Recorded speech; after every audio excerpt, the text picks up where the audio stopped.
Este é o canal Espiritualidade, conhecimento para todos.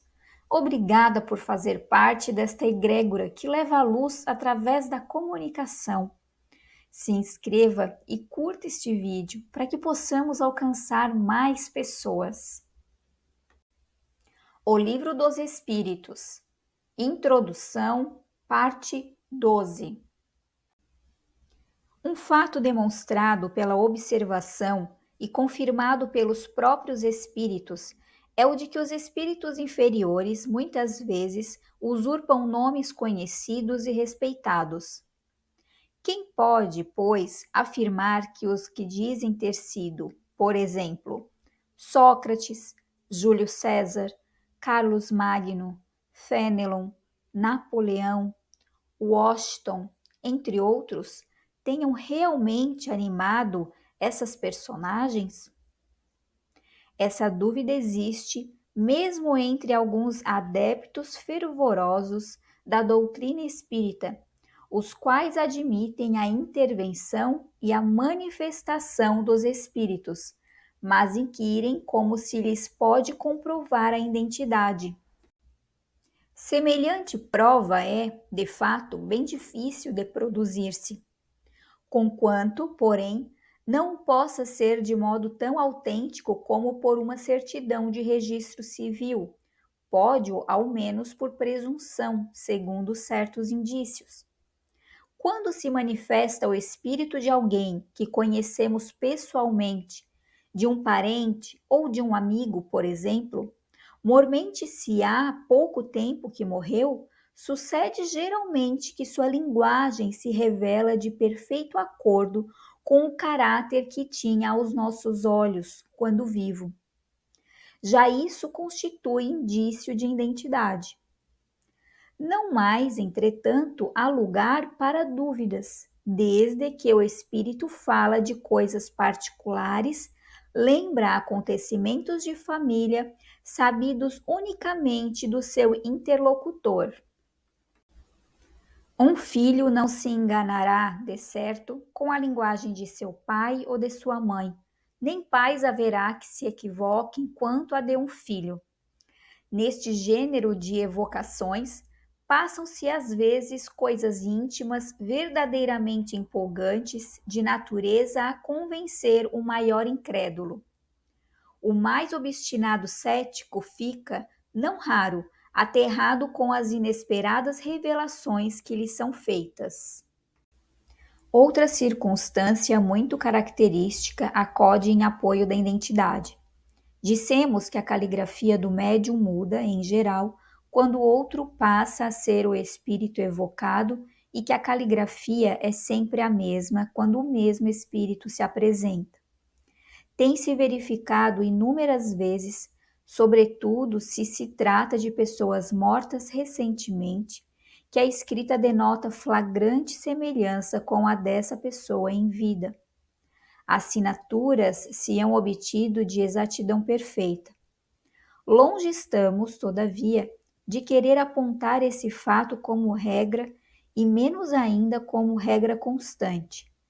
Mencionamo-los apenas como digno de nota.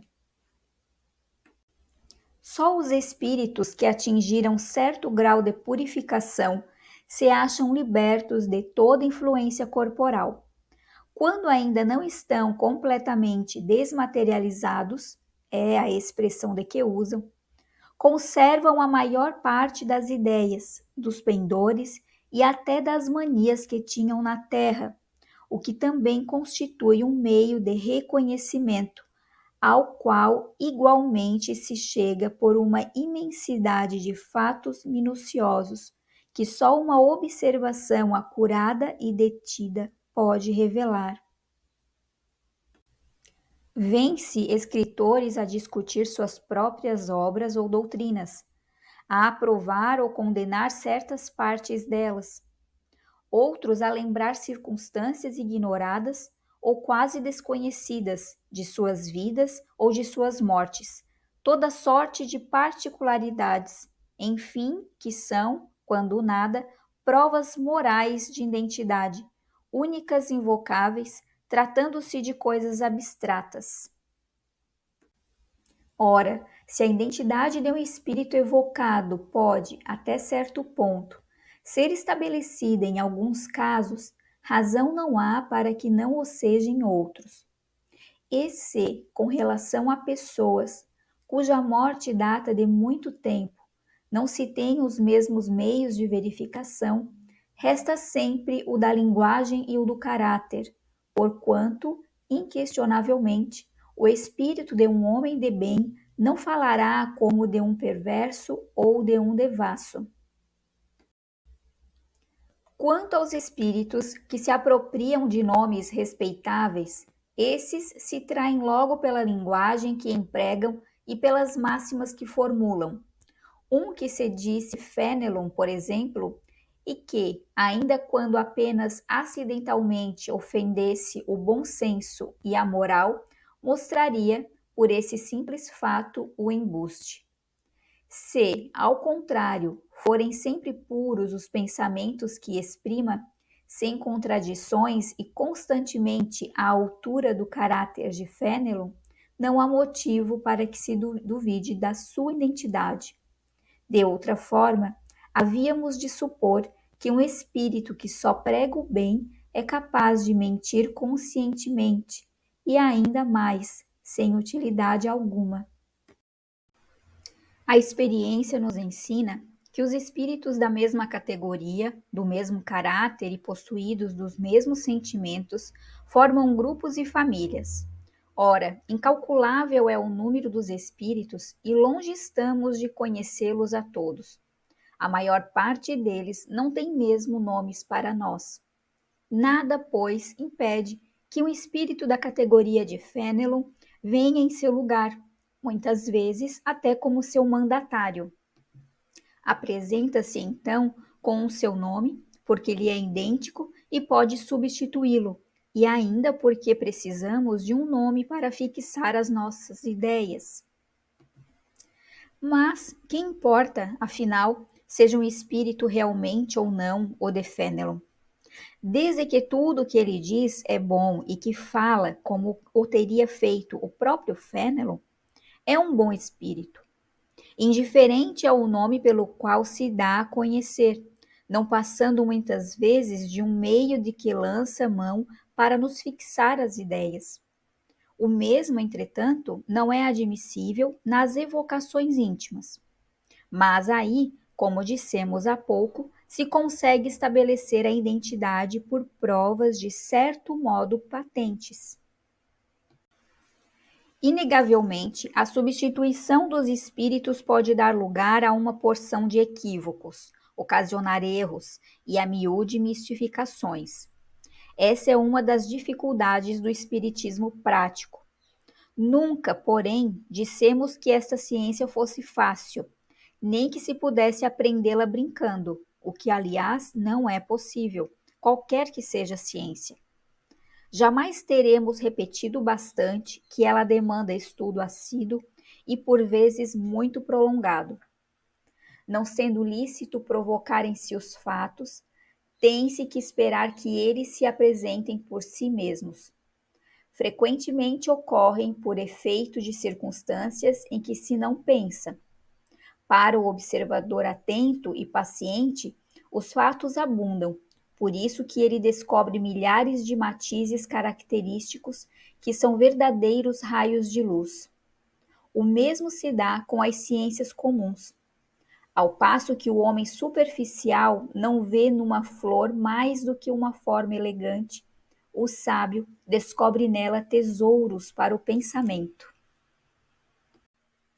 Parte 13.